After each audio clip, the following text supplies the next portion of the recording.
Going live. We're live. We're live and local. Hey, good morning. This is the 5am Mester Scrum Show. I hope you're doing well today. It is Wednesday. Tomorrow I got to move all the furniture out of the house and get the floors done.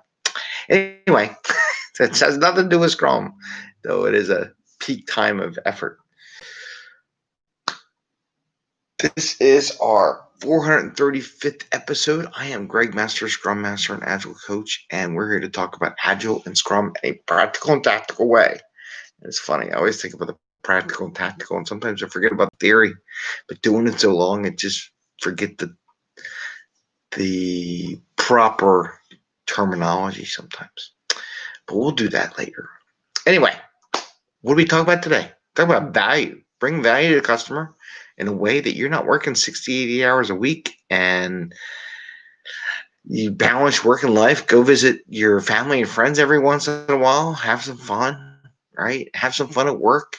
Enjoy what we do. We're there so long doing it, but I question sometimes, are we really enjoying it? So what we try to do is so you can get that enjoyment back and have some fun and get value to the customer in a timely manner for spread out over years, right? We want to do it quicker, faster, better. So the title, short-term thinking. Why short-term thinking? Two items that came up. I'm using my little notebook just recently. One was past. I'm going to talk about short-term thinking and coding standards for the whole organization. And as a part of episode 428, I kept trying to remember what I had said that I didn't get the chance to say. So I finally remembered what it was. So we're going to talk about that today and talking about coding standards and short-term thinking. And then the other one, product owner. We're going to talk about that. Short-term maybe needs to up the velocity done in the sprint. What do you do? We'll talk about that in a second too. So two types of short-term thinking. So the first one, let's talk about the coding standards because I think this will be a shorter topic. When in episode 428, there was an article in there about, okay, you got a short-term thing to be done. Is it just easier to hire someone who's an expert, bring them on the team or her on the team and have them take care of that connection and then have them go away? And my content was like, well, that's kind of short-term thinking, is it? Because the team's probably going to maintain it like DevOps, what DevOps was supposed to be about and not what it is today. And have to maintain that software code after you bring the expert in, so they should know what it is. But in that same tone, if your core organization is short-term thinking, well, we just need to know and bring somebody in, then I would ask the organization, why do you need standards for coding? Why do you need standards across the organization? If your thought process is just temporary, and I really don't need the teams to be multi-disciplined, multi-trained, and multi-understanding, then there is no reason for whole organization code standardization, is there? Because they're not going to work on the same stuff. So there's no. A code standard for a team makes sense because they're going to be working day in, day out on whatever they're working for a team. But does a whole organization make sense? Do we just identify some boundaries in what we're looking from a code perspective for the whole organization versus detailed standards? That's that question. Do you really need it? If you're really thinking short-term wise versus long-term wise, you don't need full organization coding standards. So I just want to offer that to you when people bring that up. But if you're an organization, well, we just need to bring an expert on the team, and the team really doesn't need to know about the different aspects of their software or how to do different things, then you really don't need coding standards. I mean, you may be talking about moving people from team to team, but again, that goes against the Agile principles, right? Just something to think about, right? Think about why you're saying it and what you're saying, how one action eliminates the need for another. I personally think you do think long-term and people should know things, but I don't know necessarily that you need coding standards across the organization, because how often are you going to do it? What's the frequency? We were talking about bringing value to the customer. How much value does that bring to the customer? Are you in the habit of taking people from one team, put them on another team, and switch them around all the time? Therefore, you do need coding standards across the organization, but that constant switching of people from team to team doesn't bring value to the customer and actually lowers the value to the customer. So there, look how I brought the value to the customer into this Scrum discussion. So that's just something to think about. So that's one thing I'm on short-term thinking. The other one, classic question. It's a great question. Product owner comes in because I see so many Scrum Masters that do this, or so many teams. Scrum Master, product owner says, well, I really got to get this stuff done. This got to get in. We need this in. And they want to bump up the velocity, but let's say 20%. Let's say they want to bump it up. Like normally it's 50, and this one sprint, the product owners, I really need to get this done. And the team, was above our velocity, the whole thing, right? But we can't because our velocity is this, and that's over the velocity, and that's just kind of from the empirical data is we're not going to be able to handle it. But some talk about it. It's really important, and they go through this whole thing. Really need to get it done, and the team, in the end, says, "Okay, we'll do it." What do? Do you say no as a Scrum Master? See, that is the novice Scrum Master. It's the beginning. No, you can't do it. You can't do it. No, no, no, no, no, no, no. But is that the right answer? And why is it your job to tell them they can't do it?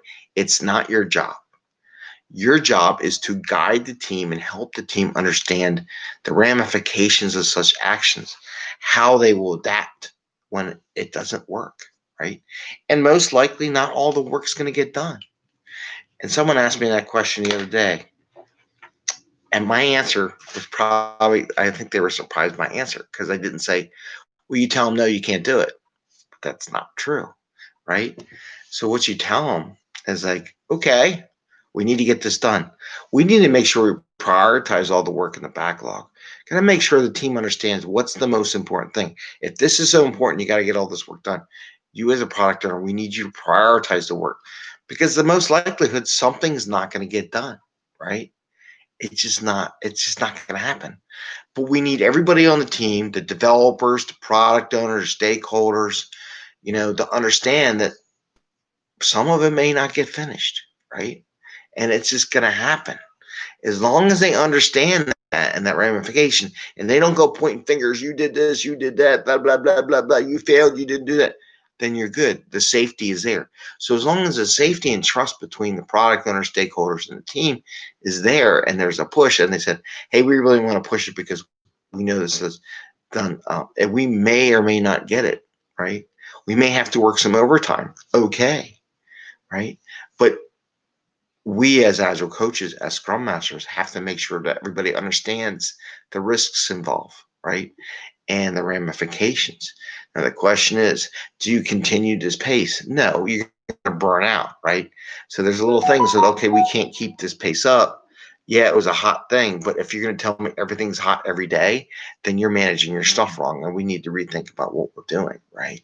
So that's the long-term game. But short-term game, typically you say no. Typically this wouldn't happen. You acknowledge that fact, right? And you have that discussion. But then you say, okay, the team really wants to do it. They're saying, okay, we'll do it because it's a team's call, right? But they got to understand what it would take to get there and the fact that they may or may not get it. But they promise because they're a committed team to meet what they say because there is a need, there is a deadline. Stuff needs to get done. There's other teams may need that data or may need that work that you're going to do. So there is a need and it has to get done within that sprint. It's just something to think about as you go. So it's not always no. And it's not always, well, you can't do it, and it's wrong, and I won't let you do it, blah, blah, blah. Sometimes you got to work it out, but you got to make people people understand why they're doing it, and it can't be just this bully technique, right? The bully has to understand the impact of such a bullying activity. So there is some working, but it's value for the customer. Make sure it's value for the customer. Make sure it ain't some bullshit work, excuse my French, that really doesn't matter. Right? They're just doing a lot of stuff. What is all the value of this stuff? It all has to have value if you're going to go past that that velocity, the data from telling you what the team normally does, right? So this is the kind of things that a new Scrum Master may not ask, may not think about. So I just wanted to share that with you, as even people who do the questions, maybe they're asking you those questions, they didn't realize that they were pushing the team when it ain't their job. It ain't your job as an Agile coach. It ain't your job as a Scrum Master to tell the team no. It's a team's job to realize when they have to say no. You want them to get to the capability of saying no. That is a mature team. So I just wanted to share that with you. A couple questions: short-term thinking versus long-term. Short-term thinking: do we need standardization across the organization? Or okay, are you rotating people around? I mean, is that and is it adding value? And then, what do you do when a product owner says we really need to get some stuff done? Short term, we can do it. We're not going to kill ourselves. Can we continue to pace long term? Most likely not. Is it needed? Do we need to say no all the time? No, we don't need to say no all the time. We need to find a way of getting it done and prioritizing that work. So, 2 things here. Hope you have a good day. Please give us a thumbs up if you like the show, and ring the little bell so when we go out and do the videos, I think today's video wasn't in the 5 a.m. hour. What time was it? I get my little notifications. It says 6:39. So we went out about 6:39. And again, this was the 435th episode. And I wish you a good day on this Wednesday, and have a great week. See you tomorrow. Bye. And see ya.